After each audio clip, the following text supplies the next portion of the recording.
Hello नमस्कार मु आपन म्यूजिक मित्र अनु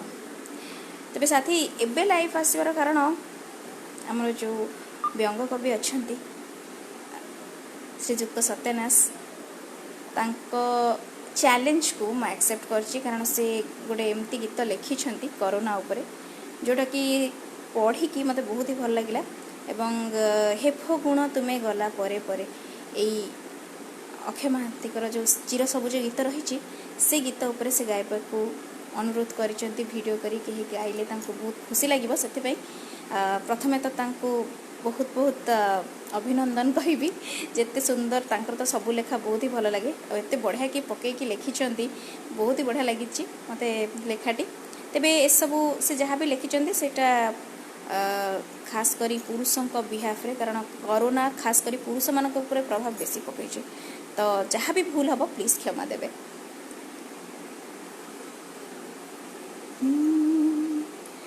हे कोरोना तुमे हेला परे परे अनेक जातना एठी अनेक जातना एठी लॉकडाउन पाळुछि आजि मु पकाई कबाट ताटे पकाई कबाट ताटे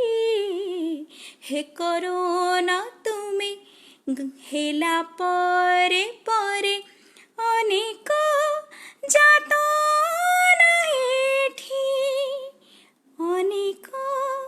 जातना एठी खुशी रे जनता कर्फ्यू को पाली थिली सिना दिने पाली थिली सिना दिने 21 दिन षंढ बंधा हब भावित नथिली मने भावित नथिली मने रोषेई सारी मु बासन माजुछि श्रीमती पाळंती छुटी श्रीमती पाळंती छुटी हे कोरोना तुमे हेला परे परे अनेक जातना एठी अनेक जातना एठी काहेकि देबे मु कोरोना को दोष निजे तमु अरजिले निजे तमु अरजिले निजर बुद्धिरे संपत्ति लोभरे घर जुआइया हेले घर जुआइया हेले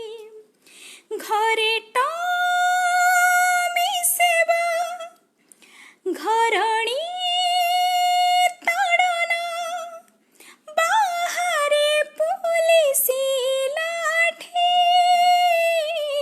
बाहरे पुलिसी लाठी हे कोरोना तुमे हेला परे परे अनेक जातना एठी अनेक जातना एठी अनेक जातना एठी अनेक जातना एठी आशा करुँची आपन को निश्चय भल लगी तेबे बाकी श्रीजुक्त सत्यानाश को माने सी कौन कहे विषय तेबे आज मते बहुत ही भल लगी बहुत बहुत धन्यवाद देवी एपरी लेखा पाई नमस्कार।